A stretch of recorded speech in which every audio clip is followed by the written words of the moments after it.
à gérer. Un match compliqué, le premier, Mégeral, Raruta, Colomiers. Il y avait plein d'éléments qui faisaient penser que ça aurait pu être le match piège. Donc voilà, c'est fait. Il y a des imperfections, mais c'est fait, ça fait bien. On a fait des imperfections, par moments on n'a pas réussi à bien sortir du camp, on a fait quelques fautes qui les a maintenus dans le match. Maintenant, nous de corriger ça pour la suite. C'est important de pouvoir bien commencer, d'attaquer cette Pro D2 du bon pied pour attaquer les autres matchs. On a fait quelques bonnes choses, on avait quelques doutes sur les molles, on n'avait pas réussi à faire de bons molles, sur la mêlée, tout ça, et dans l'ensemble on a répondu présent, donc c'est bien, et puis un bel état d'esprit.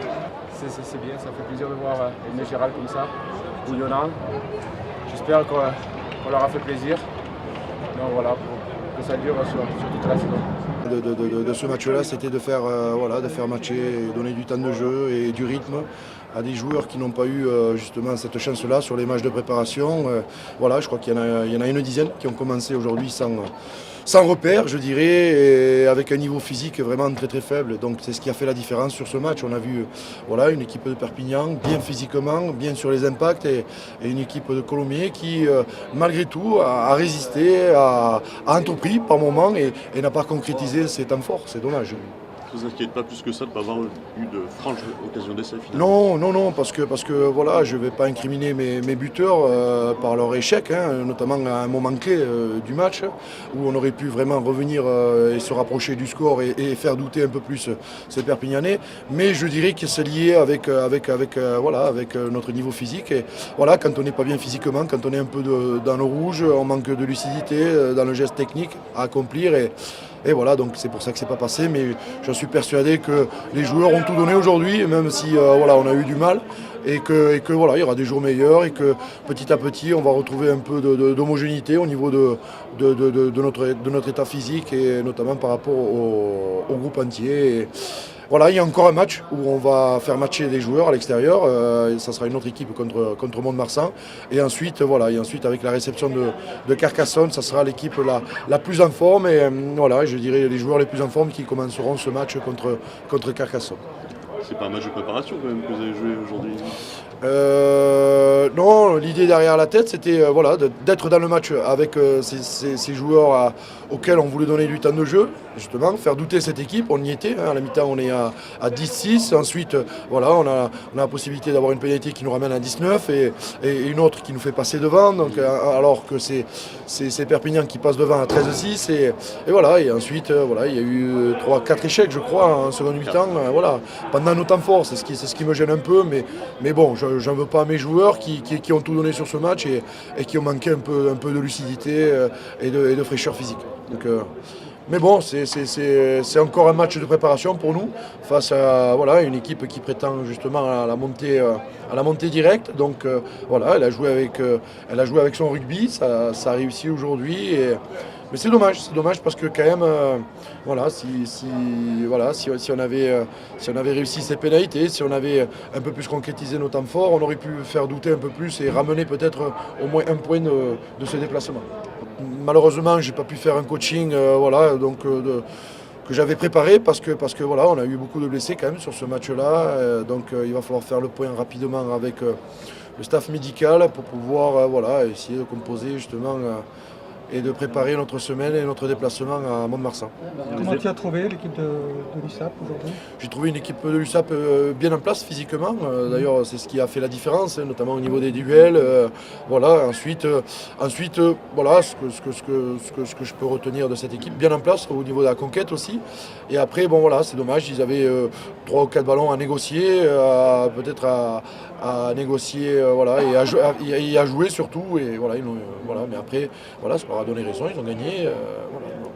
J'ai pas grand chose à dire sur l'USAP et son jeu.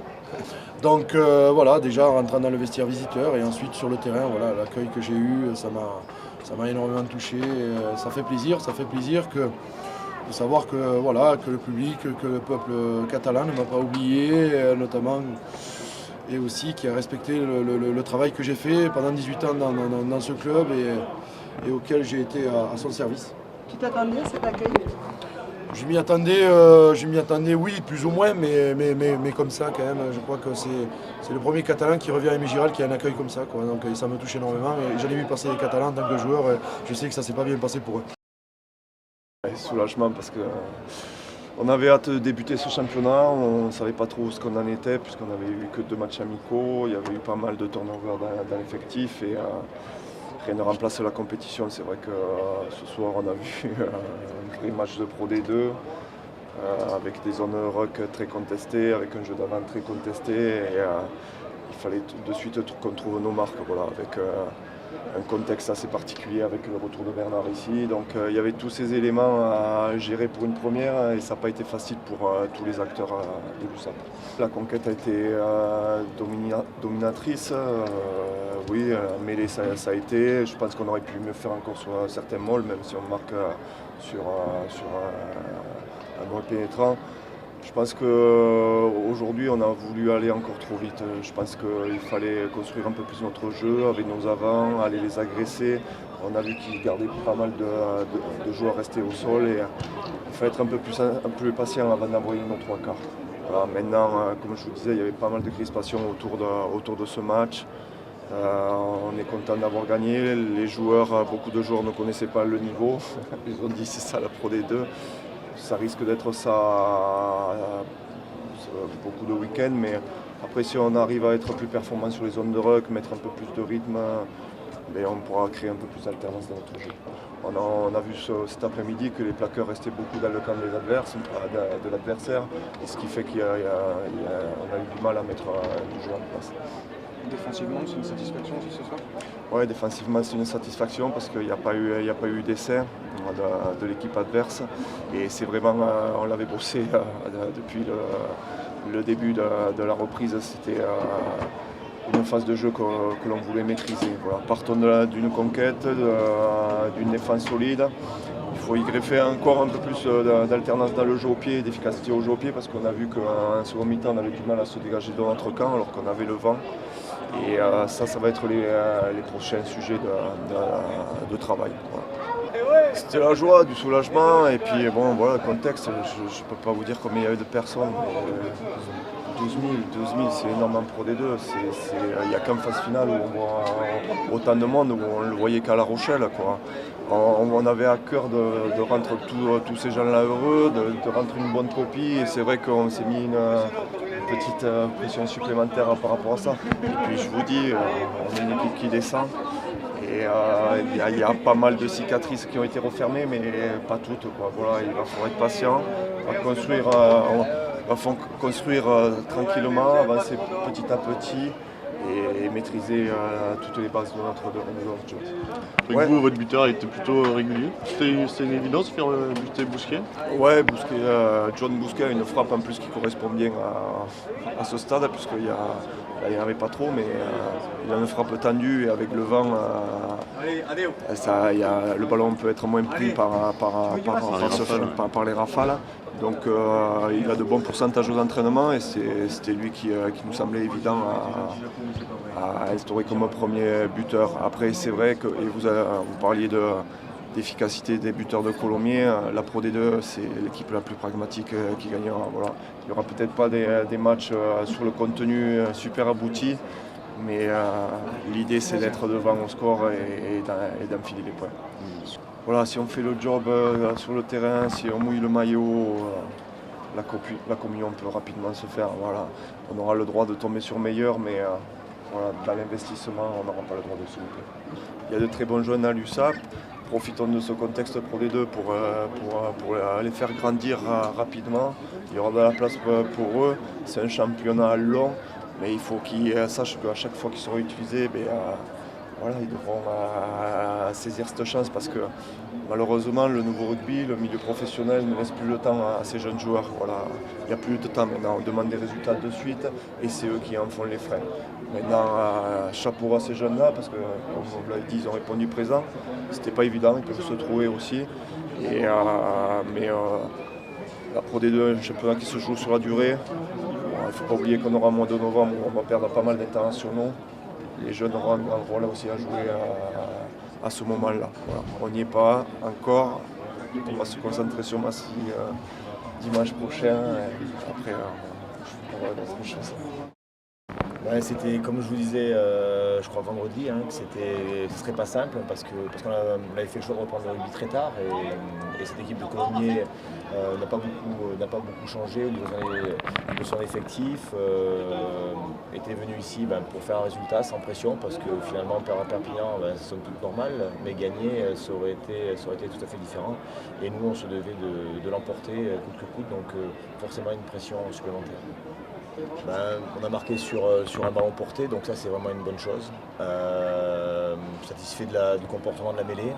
Et puis après défensivement, je crois que toutes les fois qu'on a travaillé ensemble, on les a marqués.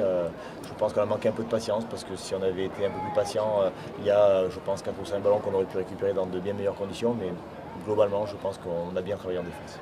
Là, il y a eu la difficile entame, ou c'est quoi la crispation, ce rendez-vous était quand même attendu, est-ce qu'il y avait un petit peu de pression sur cette équipe, un peu de crainte avant ce match qui explique un peu la crispation par moment? Ouais, je pense que le fait de reprendre le rugby un peu tard fait que tous ces repères collectifs, aujourd'hui on est un peu en retard et il fallait, quand on a vraiment une pression de résultat, c'est une pression qui n'est pas forcément positive et je crois que ça s'est ressenti notamment sur les 2 entames de mi-temps. De résultats et de plaire, quoi. Tout ce qui avait été dit avant avec. Ouais. Gabriel nous disait qu'il y avait certains joueurs qui n'étaient pas l'habitude de commenter un championnat devant 12 000 personnes. Ouais, et puis je crois que tout le monde a pris conscience de ce que peut représenter ce club. Je crois que les différents stages qu'on a fait, notamment le premier où on a traversé le département, où les gens, que ce soit à Prats-des-Moyaux ou que ce soit à Vincennes, nous ont ouvert leurs portes pour dormir chez eux.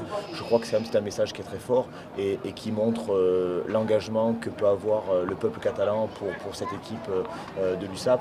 Et je crois qu'aujourd'hui on a une grande responsabilité et on ne voulait pas passer à côté, donc je crois qu'il y a forcément un peu de crispation.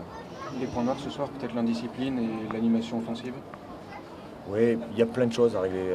Je crois qu'il y a vraiment plein de choses. La seule chose sur laquelle on n'est pas passé à côté, je crois que c'est l'engagement. Je crois que tout le monde a ressenti la même chose, c'est que tout le monde était engagé, tout le monde était engagé dans ce projet.